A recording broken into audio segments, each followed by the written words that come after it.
eu quero convidá-los à carta de Paulo aos Colossenses, capítulo de número 3, verso de número 16.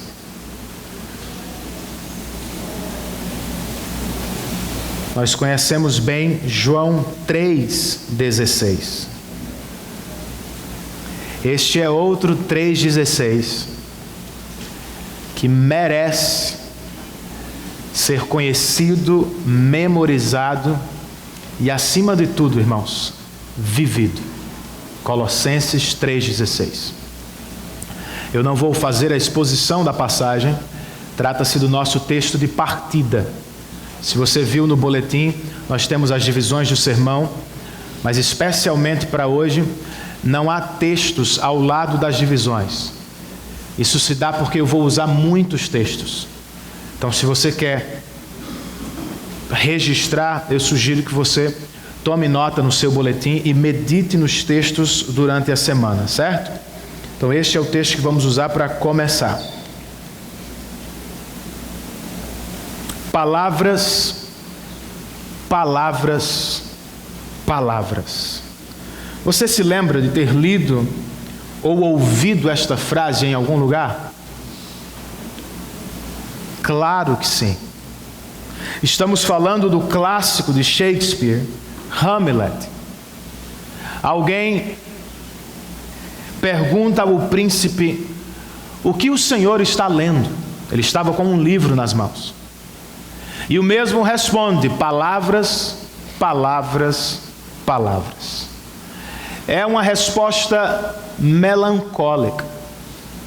Embora, obviamente, o livro dissesse muito mais, para o príncipe, era apenas respingos de tinta no papel.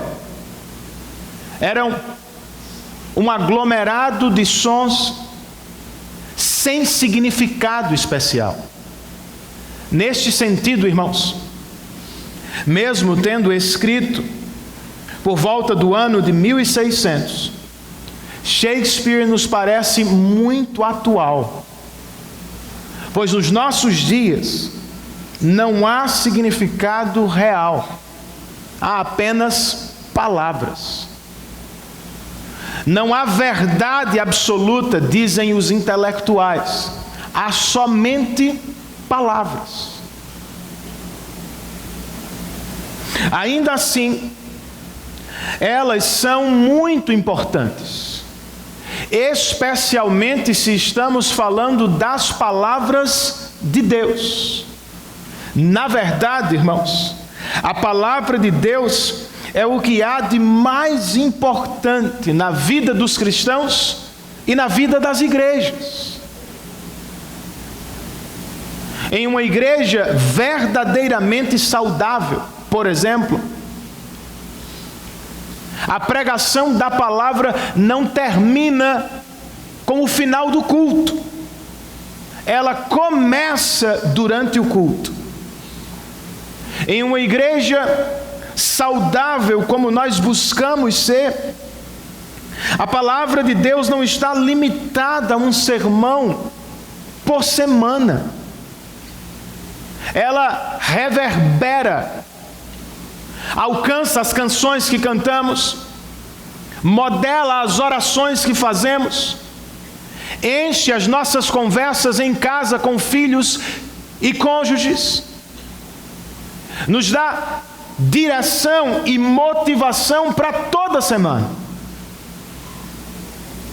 Por isso, irmãos, por mais cínico que seja o mundo em relação às palavras, como cristãos que somos, devemos dar toda a atenção à palavra de Deus.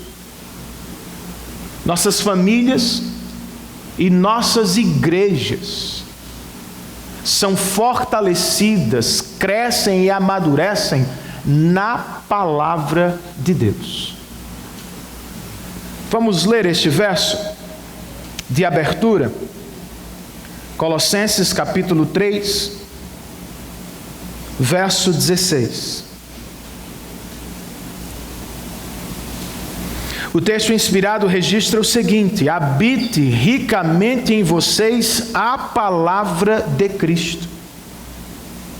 Ensinem e aconselhem-se uns aos outros com toda a sabedoria. E cantem salmos, hinos e cânticos espirituais com gratidão a Deus em seu coração. Vamos orar outra vez? Senhor, concede-nos a iluminação do Teu Espírito, pois sozinhos nós não podemos, não conseguimos compreender e muito mais receber o que Tu tens para nos falar. Por isso, Senhor, nós Te rogamos pela assistência do Espírito. Eu não me atreveria a estar aqui diante do Teu povo sem a Tua assistência. Meus irmãos não deveriam se aproximar do culto cristão sem pedir por Tua ajuda. Joga as nossas resistências por terra, Senhor. Vence o nosso coração orgulhoso. Ensina-nos, exorta-nos e faz da nossa igreja e das nossas famílias, igreja e famílias centradas na palavra. É o que nós queremos. E por isso oramos em nome de Jesus. Amém.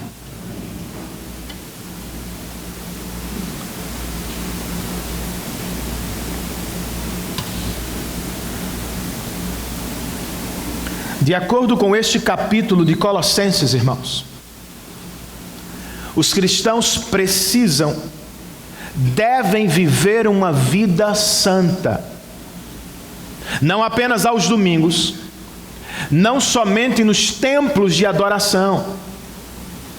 Como você pode perceber ao final deste capítulo, os cristãos devem ser santos tanto na família como no mundo. Mas como? Segundo a orientação inspirada do apóstolo Paulo neste texto, para viver uma vida de santidade na família e no mundo, os cristãos precisam viver para Cristo e ao mesmo tempo precisam fazer morrer os pecados. Precisam fazer morrer a própria natureza pecaminosa. Vida cristã, como já disse alguém, é menos parque de diversão e é muito mais guerra. A cada manhã, eu e você precisamos tomar esta decisão. Vamos viver este dia para Cristo ou vamos viver este dia para nós mesmos? Vamos viver para atender à vontade dEle ou vamos viver para cumprir a nossa vontade? É uma guerra, irmãos, às vezes pesada e sempre constante. E sendo sincero, não vencemos toda vez. Vez por outra perdemos a batalha. Em outros momentos nos achamos fracos, tão fracos, que sequer conseguimos lutar. É onde entra a igreja de Cristo, irmãos. Nós precisamos dela. Eu não estou falando de qualquer igreja.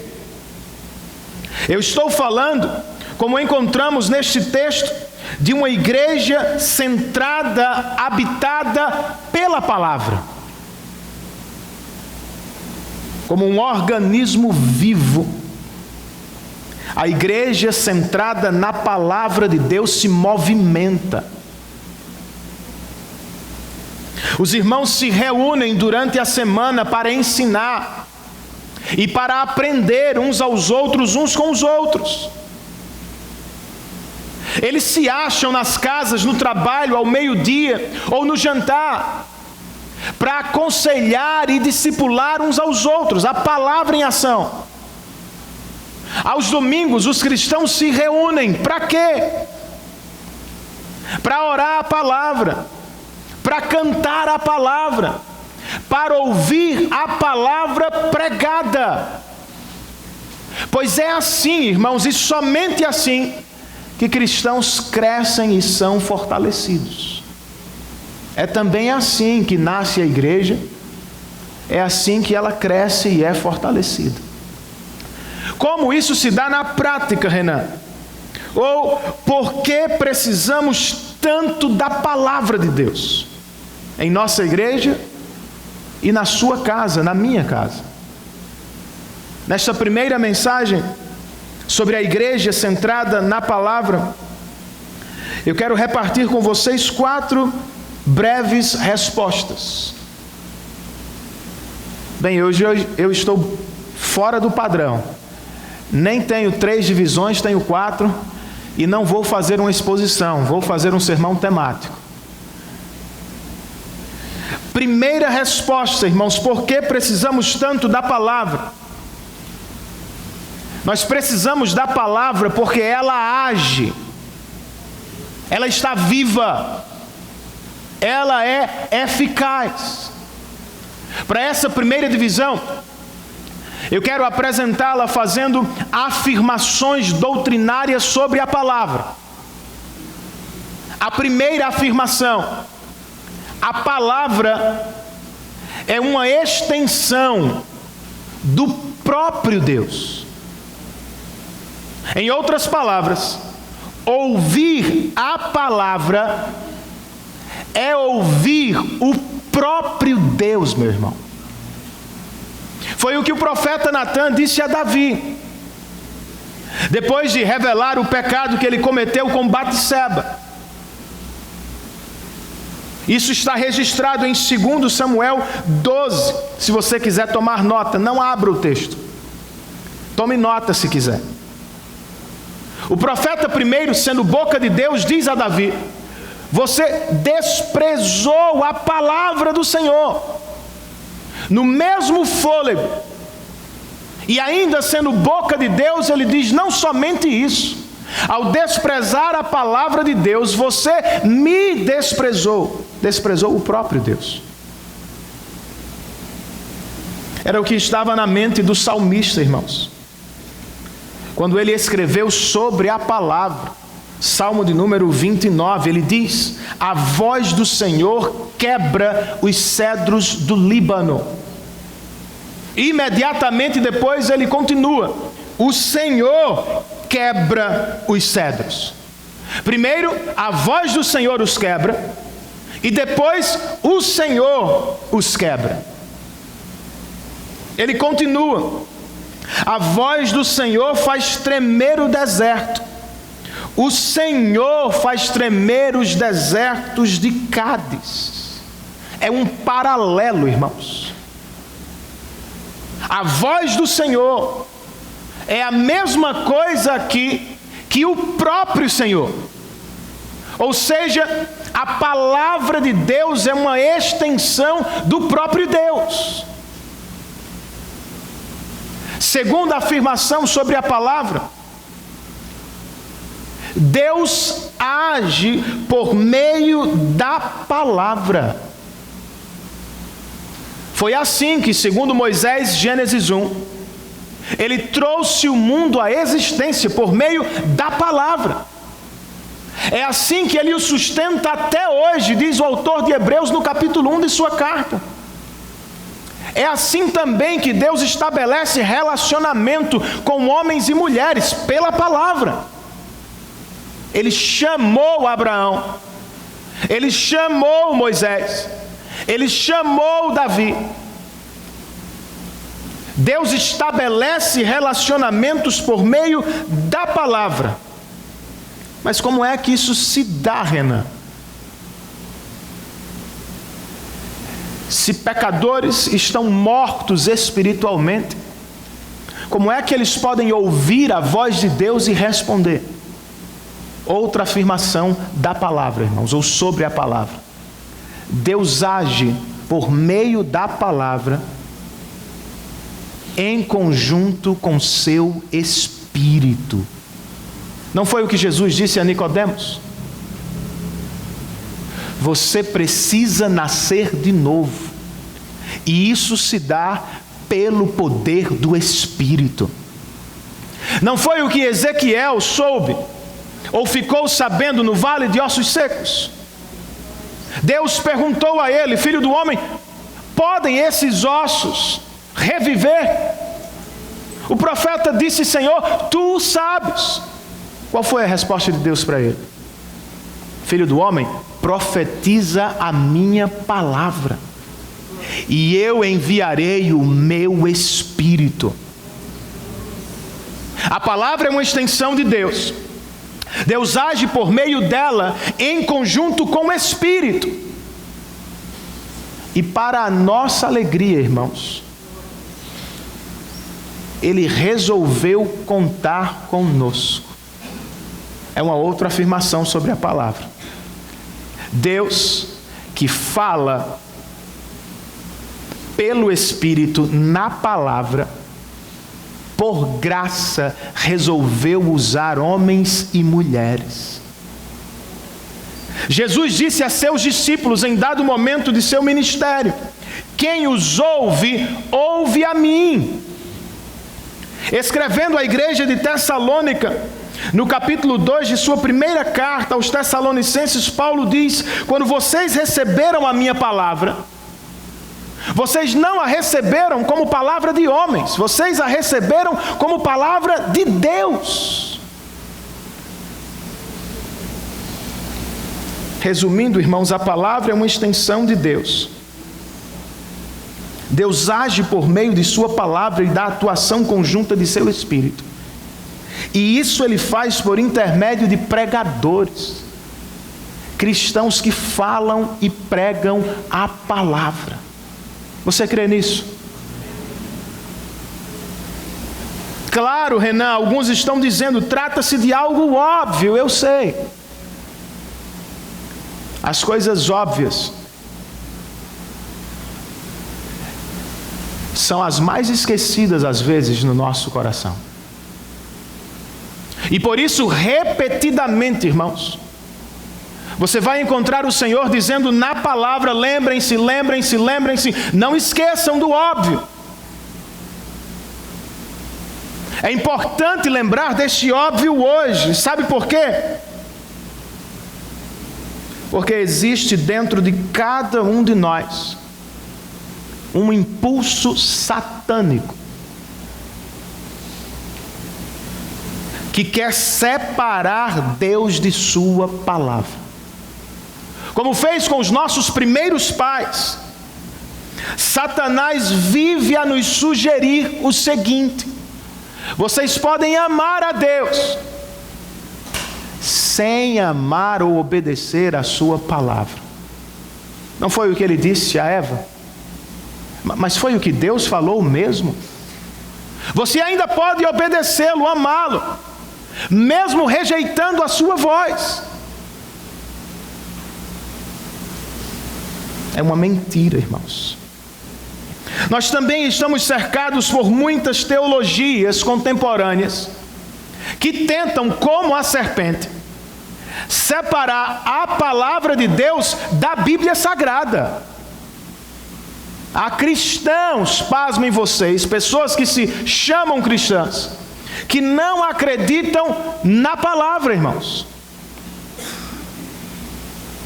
A voz do Senhor não poderia estar restrita à palavra. A Bíblia tem a palavra de Deus, contém, não é extremamente perigoso. Outros que também se apresentam como cristãos, em busca de experiências místicas com o Espírito, acabam desprezando quase que totalmente a palavra. Eles dizem: não queremos ouvir a voz do Senhor, queremos sentir a sua presença. Imagine um amigo seu sentado ao seu lado no sofá, e você tenta conversar e ele o interrompe e diz: não, nesse tempo aqui eu não quero ouvir a sua voz. Fique aí do meu lado em silêncio, eu só quero sentir a sua presença. Faz sentido uma amizade assim?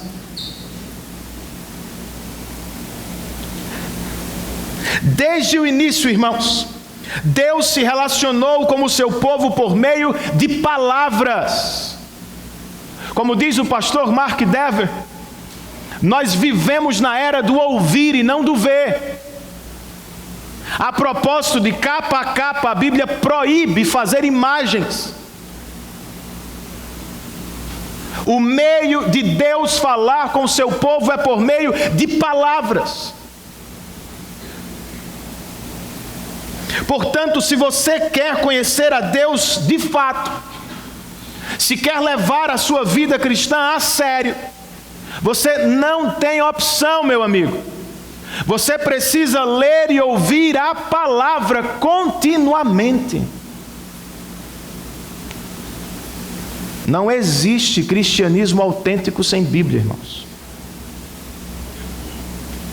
Agora, ler a Bíblia para os cristãos não é um exercício meramente intelectual, irmãos. Ler a Bíblia, se ela é extensão do próprio Deus, é se encontrar com Ele a cada manhã. Nós não podemos abrir a Bíblia como abrimos o livro da faculdade ou da escola. Não é assim que funciona.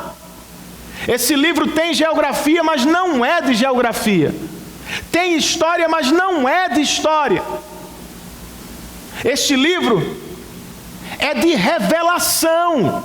Ao ler a palavra, ouvir a palavra, Deus está falando, meu irmão. Levá-la a sério. Ler a Bíblia continuamente é voltar a caminhar com Deus no jardim, como dizia um antigo pai da igreja. Se é assim, se Deus fala por meio da palavra, e nós declaramos que sim, qual é o tempo que damos à palavra durante a semana, irmãos? E como é que você se aproxima da palavra no culto público aos domingos?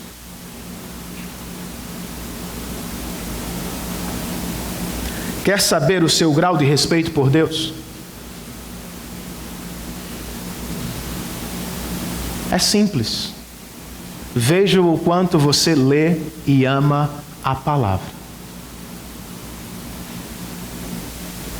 Pois nas Escrituras Deus está falando.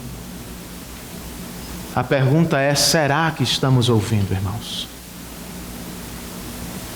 Espero que sim, pois é a palavra que nos fortalece. Por que precisamos da palavra? Em segundo lugar, irmãos, nós precisamos da palavra porque ela convida. Por definição, escute isso. O cristão é alguém que ouviu e atendeu ao convite de Deus. Basicamente, esta é a linha que separa todos os homens, de todas as épocas e culturas. Há aqueles que ouvem e atendem ao convite da palavra, e há aqueles que ouvem e rejeitam o convite da palavra. Todo ser humano pertence a uma ou a outra categoria. Não há uma terceira, irmãos. Tomemos o enredo da Bíblia como exemplo. Adão e Eva deveriam ter ouvido, não o fizeram, desobedeceram. Os patriarcas, apesar de todas as dificuldades, ouviram e atenderam o convite de Deus. As portas da terra prometida, Israel iria entrar, Moisés não. Ele repete a lei de Deus em Deuteronômio. E no capítulo 6 ele começa dizendo: ouça, ó Israel, a palavra. Alguns atenderam o convite, muitos outros rejeitaram-no. por causa disso, foram expulsos de Canaã para o exílio da Babilônia, como antes deles os nossos pais foram expulsos do jardim. Quando chegamos ao Novo Testamento, o que encontramos, irmãos? Nos primeiros livros que temos no Novo Testamento, a palavra encarnada, o Verbo de Deus, Cristo Jesus, e o que Ele faz ao começar seu ministério. Leia o começo de Marcos. Ele começa pregando a palavra e convidando os pecadores ao arrependimento. Era uma linha, irmãos. Jesus estava de verdade colocando diante dos homens uma linha que os dividia. Alguns atenderam, se aproximaram dele, outros ouviram e rejeitaram o convite. Os que atenderam se juntaram, formaram igrejas e continuaram ouvindo o convite da palavra por toda a vida. Esta é uma das lições principais da Bíblia. Só há duas maneiras de viver.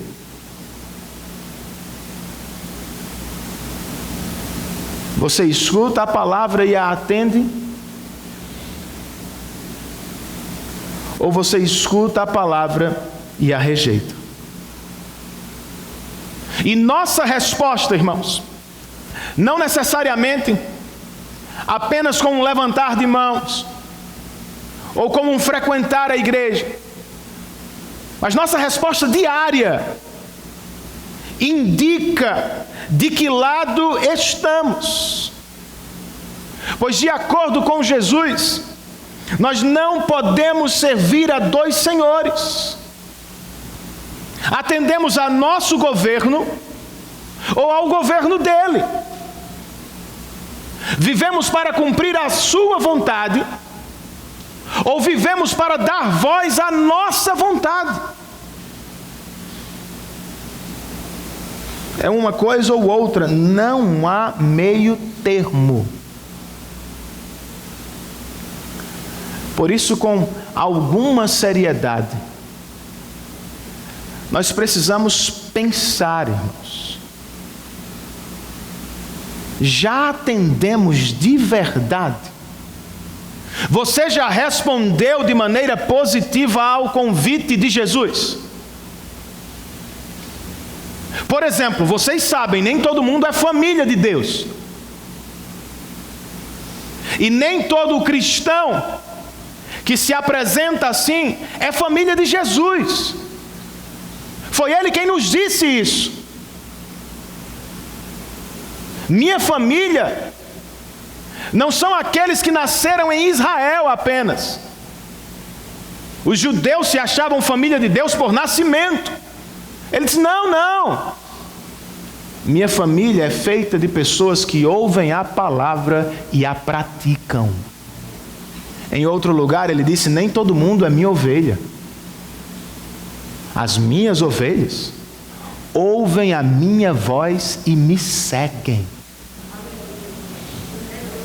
Essa é a questão, meu amigo. Talvez a mais importante deste dia para você. Você tem certeza que é família de Deus? Você está convicto de que é ovelha do pastoreio de Jesus Cristo? Um esclarecimento, irmãos. Nós não nos tornamos ovelhas do rebanho de Cristo porque conseguimos atender a tudo que a palavra espera de nós.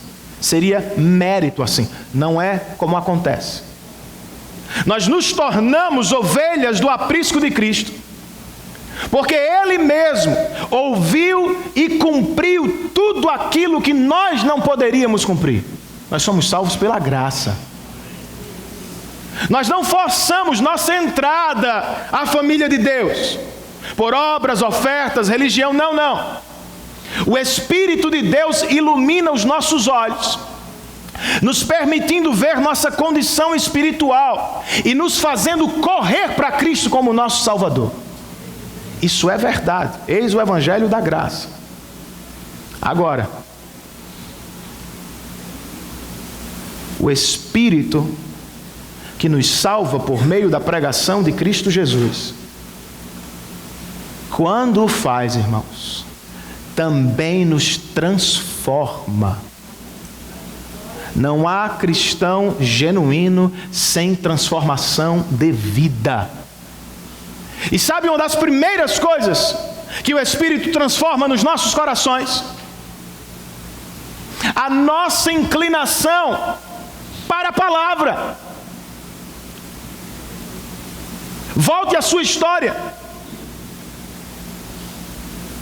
e pergunte-se o que foi que nasceu em mim quando o Espírito me regenerou, quando eu ouvi o Evangelho.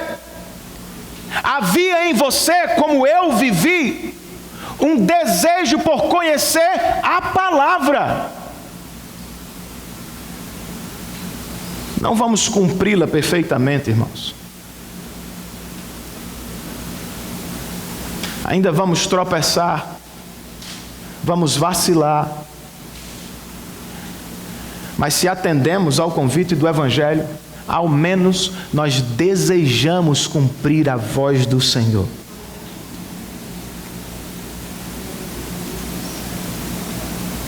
Este é você, meu irmão. Você já atendeu ao convite de Jesus? Se sim, você é igreja comigo. E se você é igreja comigo, nós temos a responsabilidade de fazer este convite a outros. Mas diante deste desafio, nós somos tentados, como ouvimos na oração de confissão, nós somos tentados a suavizar o Evangelho. Pasmem vocês, há igrejas Brasil afora que não usam mais as palavras pecado, juízo, inferno. E há inúmeros cristãos que teriam a enorme dificuldade de usar este vocabulário na pregação do Evangelho. Mas talvez nossa pregação esteja incompleta. Alguém já disse que uma conversa corriqueira sobre a Bíblia é como você entrar em uma sala brandindo uma espada. As pessoas ou vão lutar contra você, ou elas vão fugir de você. A maioria dos cristãos diria: então guarda a espada, pastor. Por que guardá-la, irmãos? É por meio dela, em conjunto com o Espírito, que Deus chama pecadores à salvação. Nós precisamos usá-la e pregá-la ao coração das pessoas que nos ouvem. E se elas não nos ouvirem, Renan, bem, o problema não é mais nosso. Jesus viveu isso o tempo todo. Em uma parábola sobre o casamento, ele disse que nem todos atenderiam ao convite. Alguns viriam, outros nem sequer trocar de roupa desejavam fazê-lo. Jesus dividia pessoas. Ele separou pessoas. Há aqueles que vêm, há aqueles que não vêm. É assim mesmo.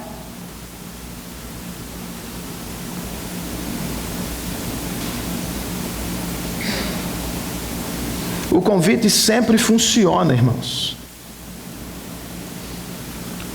Pois, como disse Jesus, as suas ovelhas vão ouvir a sua voz.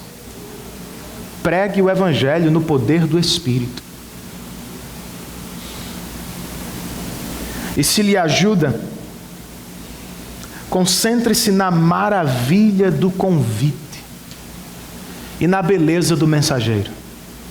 Citando Isaías, o apóstolo Paulo disse em Romanos: como são belos os pés dos que anunciam as boas novas. Mensageiros de boas novas são esperados. À época, eram pessoas que corriam do campo de batalha, voltando para as cidades. Pela maneira como corriam, as pessoas entendiam: vencemos ou perdemos.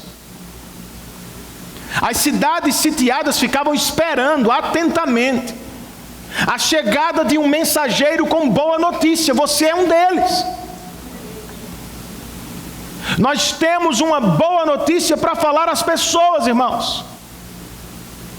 Ela não é feita de uma lista de regras, do tipo: se você fizer, você recebe. Se tirar 10, você ganha presente no Natal. Eu já disse, Papai Noel é legalista. Só dá presente a quem tira 10. Não é assim que funciona no Evangelho, irmãos. A boa notícia do Evangelho não é: tente, meu amigo. Se você conseguir, você vai ser salvo. A boa notícia do Evangelho é: você não consegue, mas Cristo conseguiu por você.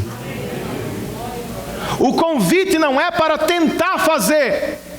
O convite é: atenda àquele que já fez tudo o que você precisava na cruz do Calvário.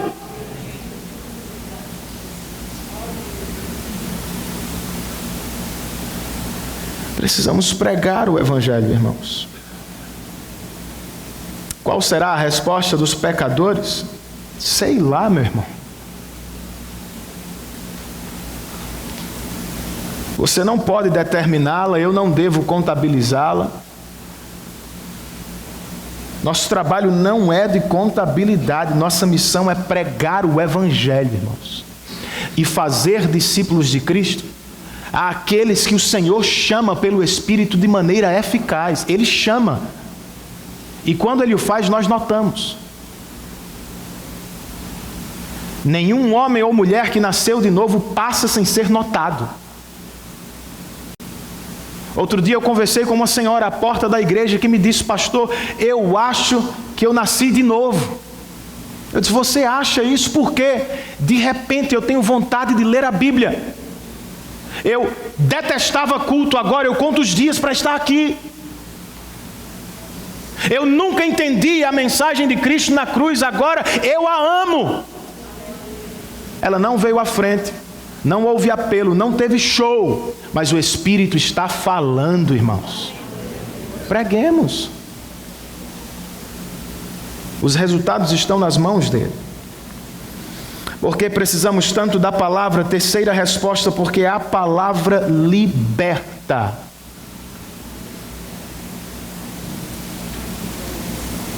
Esse é o nosso culto de libertação, meu irmão. Precisa de outro não. De acordo com Jesus, irmãos, João 8,34: todo aquele que peca é escravo do pecado.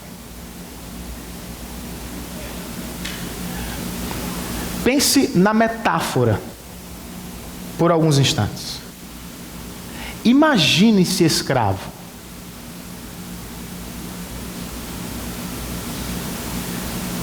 Você tem um dono que lhe prende com uma corrente e que lhe puxa para onde quer. Você não pode se recusar. Você não pode escolher ir para a esquerda.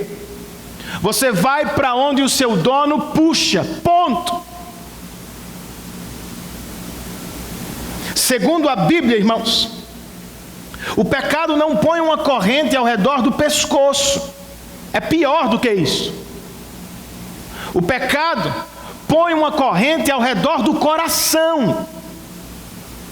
Nossas paixões, vontades, crenças, desejos, todos eles estão presos.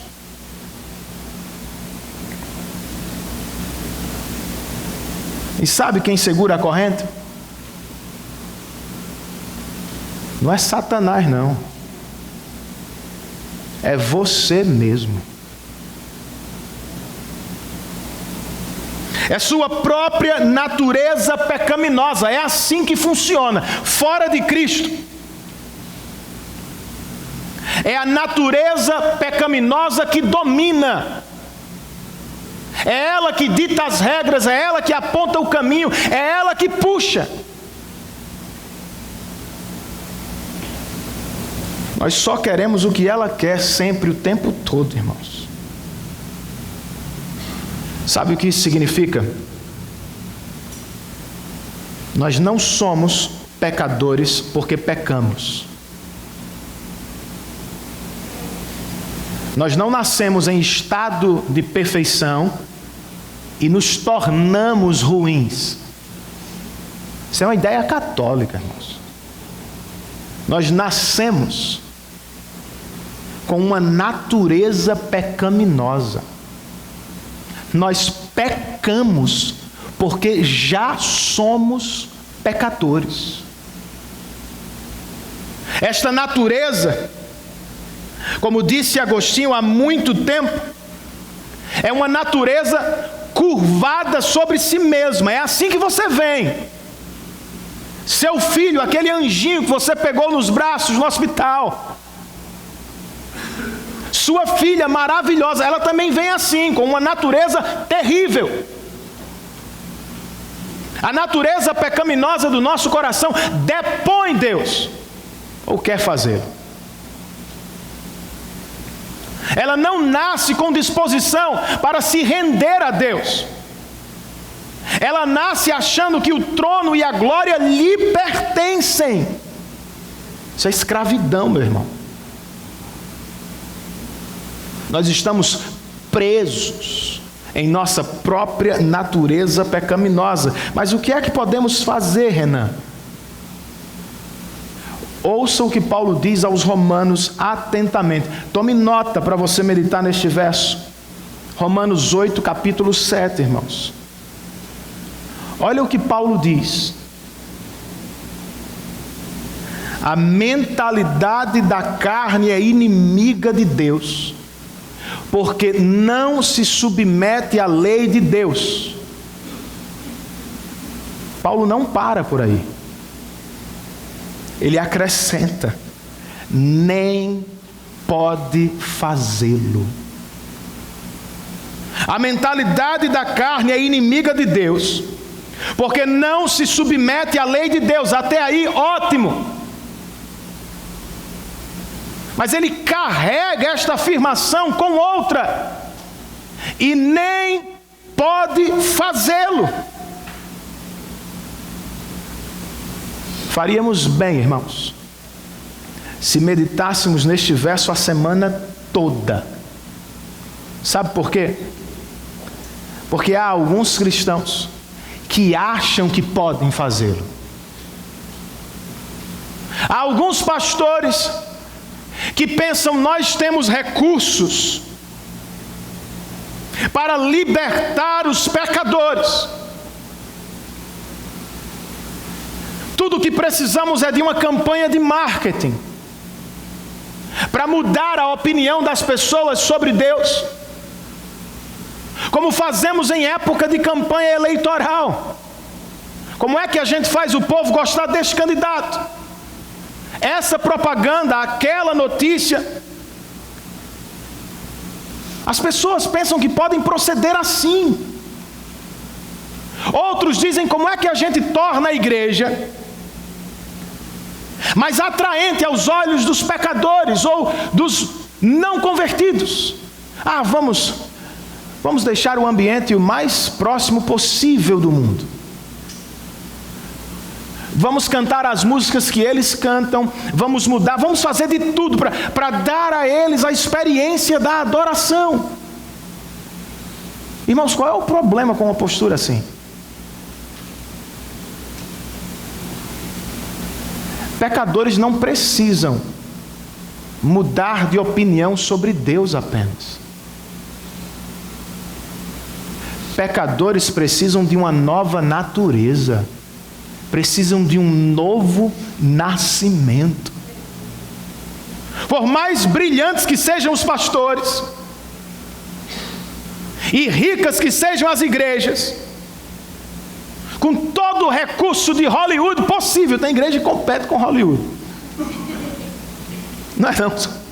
É a força do braço do homem. Por mais ricos, inteligentes e carismáticos que sejam os homens, ninguém pode dar a outro homem a experiência da adoração, irmãos. Como é que eu vou fazer isso com um pecador egoísta que não sai do trono do seu coração? Adoração não é uma experiência que podemos forçar.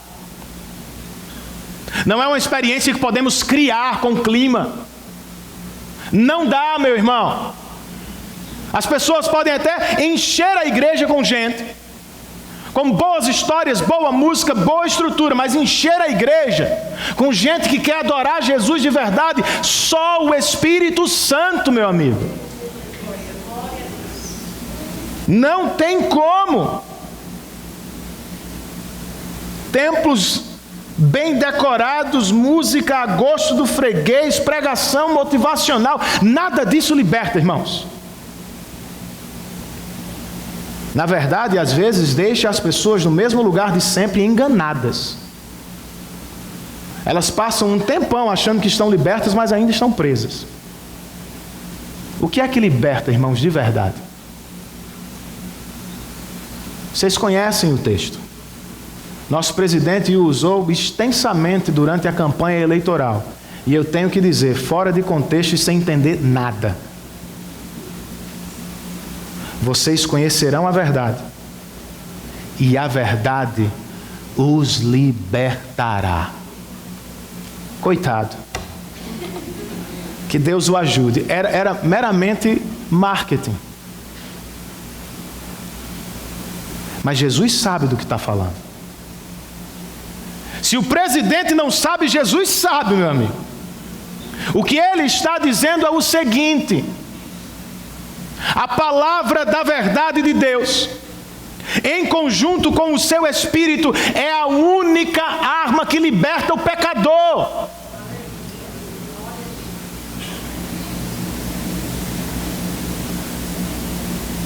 Tudo começa com um pretenso rei, sentado em um trono fictício, e achando que toda a glória do mundo lhe pertence. Isso é você.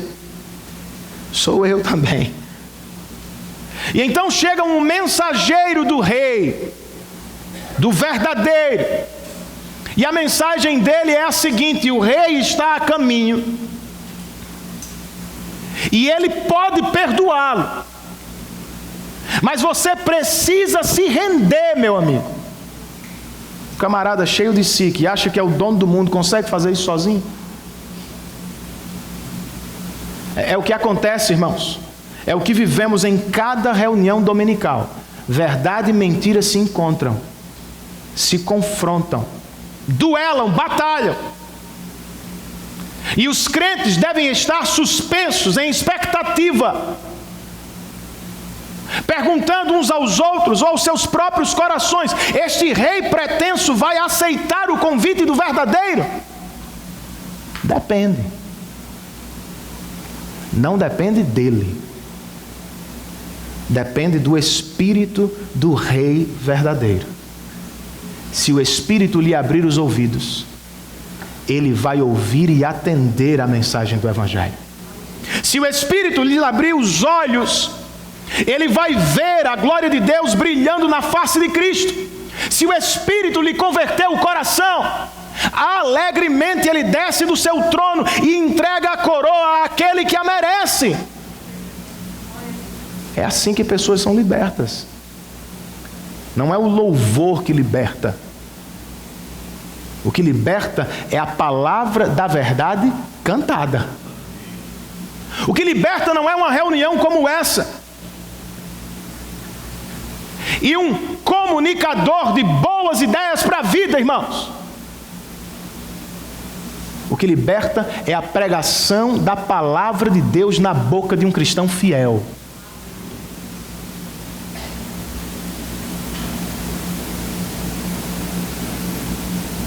Por isso, irmãos, A prioridade de nossa igreja precisa ser o ministério da palavra. O ministério da palavra precisa regular tudo o que fazemos aqui. E tudo o que vamos fazer lá fora. Pois é a palavra que vai libertar o pecador. Eu não entendo alguns pastores. Eles ficam tentando fazer o que nunca conseguem. Não, vamos dar um jeito, vamos entreter, vamos reformar, vamos atrair, vamos aliviar. Meu irmão, o que poderia ser mais poderoso do que a voz do seu Deus? Me diga. Você está tentando o tempo todo, e eu também, dar um jeito para ver se o camarada entende, para ver se ele vem. Meu amigo, o teu Deus com uma palavra criou os céus e a terra, creia nele. Não foi assim que Jesus chamou Lázaro de volta à vida? Ele chegou lá e disse: Lázaro, vem para fora. Olha o poder que temos nas mãos. Pregue a palavra. Na igreja, na sua casa, no seu trabalho. E espere pelo Espírito. Se Ele quiser abençoar a pregação, cadeias serão abertas, prisões quebradas, pessoas serão libertas para a glória do Senhor. Por fim, irmãos, nós precisamos da palavra, porque ela reúne. E escute isso: o Deus que nos salva não nos deixa sozinhos no meio da rua. A palavra que nos salva não nos deixa isolados no mundo, irmãos. A palavra que salva também ordena, Hebreus 10, não deixem de congregar. A palavra que salva cristãos individualmente os reúne todos em congregação. Leia Atos. Você vai encontrar afirmações do tipo o tempo todo. Depois do Pentecoste, Pedro prega o primeiro sermão. E como efeito da palavra com o Espírito, 3.000 pessoas se aproximam deles. No capítulo 4, os apóstolos pregam de novo. E é interessante notar, a igreja cresceu assim, de maneira poderosa. Eles não mudaram a estratégia, irmãos. Eles continuaram fazendo a mesma coisa, pregando a palavra. O que é que aconteceu? Mas 2.000 pessoas se aproximaram. Durante todo o livro de Atos é o que encontramos, a palavra pregada. E igrejas nascem por todas as cidades do império. Para quem as cartas são dirigidas, irmãos? Você já notou isso, obviamente. A maioria das cartas do Novo Testamento tem por endereço a igreja de Cristo. Destinatário é a igreja. E até quando é endereçada a um indivíduo do tipo Tito, Timóteo, é porque eles cuidam da igreja.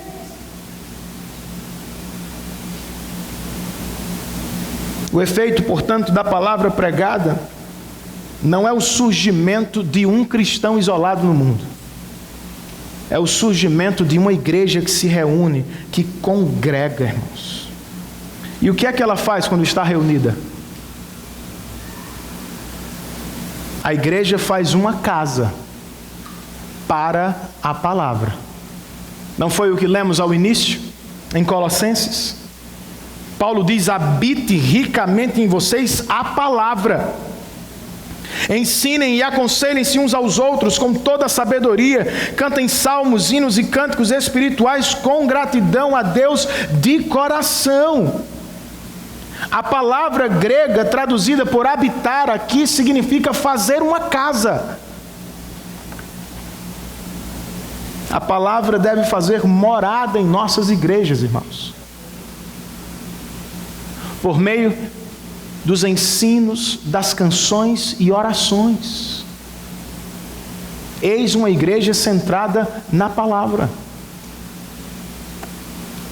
Eu lhe pergunto, esta é a sua vida? Será esta a nossa realidade? Por exemplo, fomos mesmo reunidos pela palavra e para a palavra? Considere isso. Há desejo no seu coração, aos domingos, de se reunir com a igreja para cantar, orar e ouvir a palavra? Os crentes não vêm ao culto apenas porque a Bíblia ordena, irmãos. Os crentes sobem à adoração pública por causa do que são. Eles são cidadãos do reino celestial. Logo, eles amam, enquanto ainda na terra, o encontro com os outros cidadãos celestiais. Eles querem ouvir antecipadamente sobre a pátria celeste. Eles amam isso. Crentes se reúnem aos domingos porque eles são filhos adotivos de Deus. Como filhos, nós amamos a reunião em torno da mesa do Senhor. Nós nos reunimos, irmãos, a cada semana para cultuar, porque nós somos ovelhas do Supremo Pastor. Nós gostamos de ouvir a sua voz. Precisamos dela para liderar as nossas vidas. Em outras palavras, os que foram verdadeiramente salvos não se contentam em aguardar a reunião celestial que se dará no fim dos tempos. O crente deseja viver um pouco do céu na terra. E não há nada que assemelhe-se mais ao céu do que o culto congregacional da igreja, irmãos. Se você não gosta de culto, você não gostará do céu. Se você não tem prazer nas canções que cantamos aqui, você não gostará das canções que vamos cantar para sempre lá. Então pergunte-se com alguma seriedade: tenho eu desejo por congregar? Esse desejo por congregar é tão importante quanto o desejo por praticar justiça.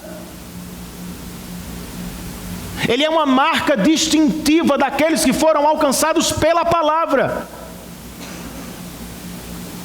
Outra marca daqueles que foram alcançados pela palavra é a seguinte, irmãos: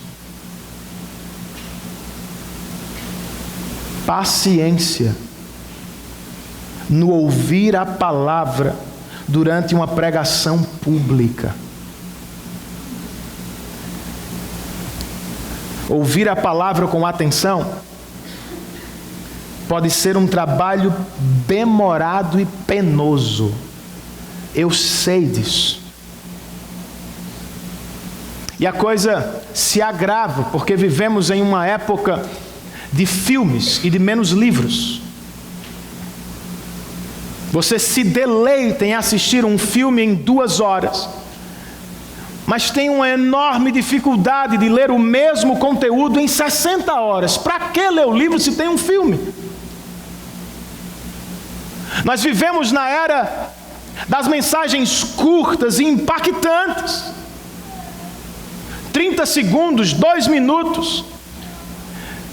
Se elas não nos cativarem nesse período curto, nós as deixamos de lado. Os melhores professores de oratória dizem isso. Jesus não. Jesus compara a pregação da palavra, irmãos, com a plantação de sementes. E Isaías com a chuva que cai do céu. sementes darão frutos lentamente. A chuva molhará a plantação lentamente. Do mesmo modo, por mais difícil que seja para alguns, a palavra de Deus trabalha lentamente. Logo eu lhe pergunto nesta tarde: qual é a duração ideal de um sermão? Deveria ele ser mais breve, mais curto ou mais longo? Se você é mais influenciado pela cultura do que pela Bíblia, muito provavelmente você está dizendo: pastor, o senhor já passou do que eu consigo suportar há muito tempo. 20 minutos seria o suficiente. Eu acho interessante um pensamento assim. Porque as mesmas pessoas viram noites assistindo a séries, episódio depois de episódio. Ninguém tem tanta dificuldade de assistir um longa-metragem. Eu dormi recentemente. O jogo de futebol de 3 horas não é tão difícil. Entretenimento você suporta. Ouvir a palavra de Deus por 1 hora? Não, pastor.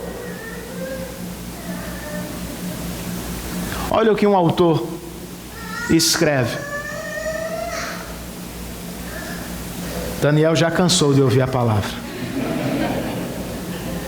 E ele eu entendo.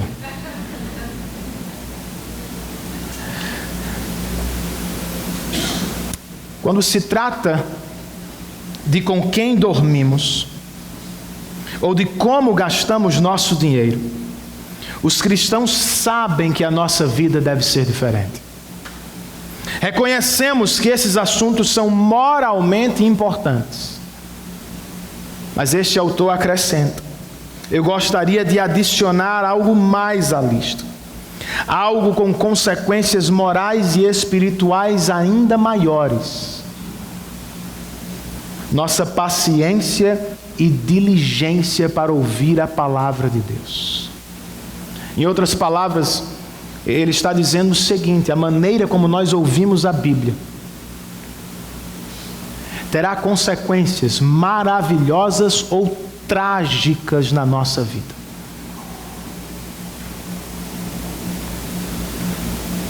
Então, se você é nascido de novo, meu amigo, não venha aos domingos ouvir a palavra orando a Deus com todas as suas forças, para que ela seja breve. Ou não venha esperando a cada domingo um show de oratório.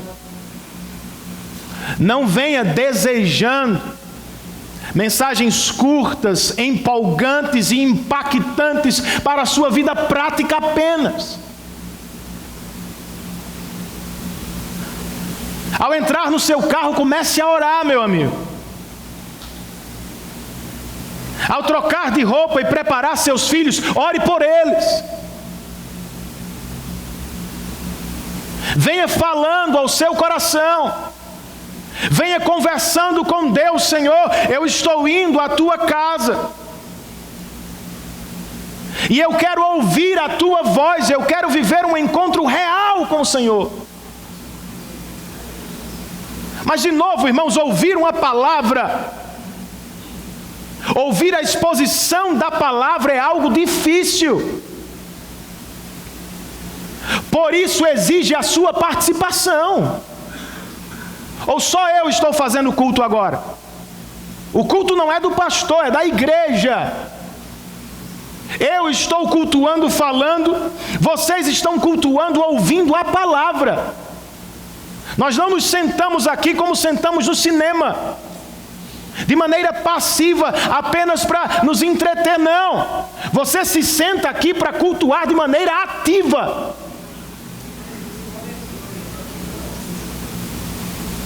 Você estudou duro para passar no concurso.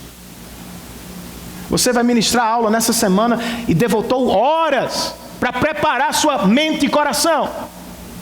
Você ficava acordado até tarde pensando no Enem. Mas para a palavra de Deus você não tem esforço. Você pode chegar de qualquer jeito. Pode vir sonolento. Pode dormir durante a pregação, meu irmão. Deus está falando conosco. Se o seu coração está se desviando, bata nele. E diga: coração, você é pecaminoso. Mas hoje você vai ouvir a voz do meu Deus. Seu corpo está cansado, o meu também, meu amigo. Mas o que poderia ser melhor do que ouvir a voz de Deus, irmãos? Culto também é esforço.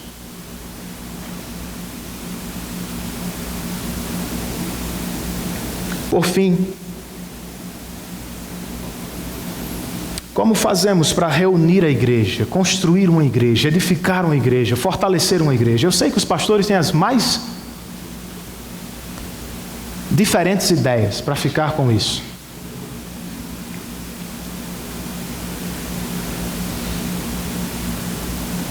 Eu tenho uma proposta melhor, biblicamente falando. Vamos chamar a igreja com a voz de Jesus. Não foi o que ele disse? As minhas ovelhas ouvirão a minha voz e me seguirão. Chame seu filho para adorar Jesus com a voz dele. Chamemos uns aos outros para adorar a Cristo com a voz dele. E ao chegar aqui, cantemos, oremos e preguemos com a voz de Jesus. O resto é parte dele. Cabe-nos buscar e viver uma igreja centrada na palavra, meus irmãos. Pois por mais pós-moderno que Shakespeare tenha sido em Hamlet, não é assim que cristãos tratam a palavra de Deus. Elas não são um aglomerado de sons sem sentido. Não são respingos de tinta no papel. Não. A palavra é a voz do nosso Deus. Ela gera vida espiritual. Ela a sustenta dentro de cada um de nós. Por isso, sejamos intencionais nesta semana. Não a deixe esperando o próximo domingo. Tome a sua espada antes de sair para o trabalho. Leia a palavra com seus filhos antes de dormir. Se encontre com alguém durante a semana para estudar a palavra. Reparta com um amigo pelo WhatsApp. Use esse negócio para a glória de Deus, meu amigo. Seu devocional. Busquemos, irmãos, ser uma igreja centrada na palavra, ter famílias centradas na palavra. Cantemos, oremos e vivamos centrados na palavra de Deus.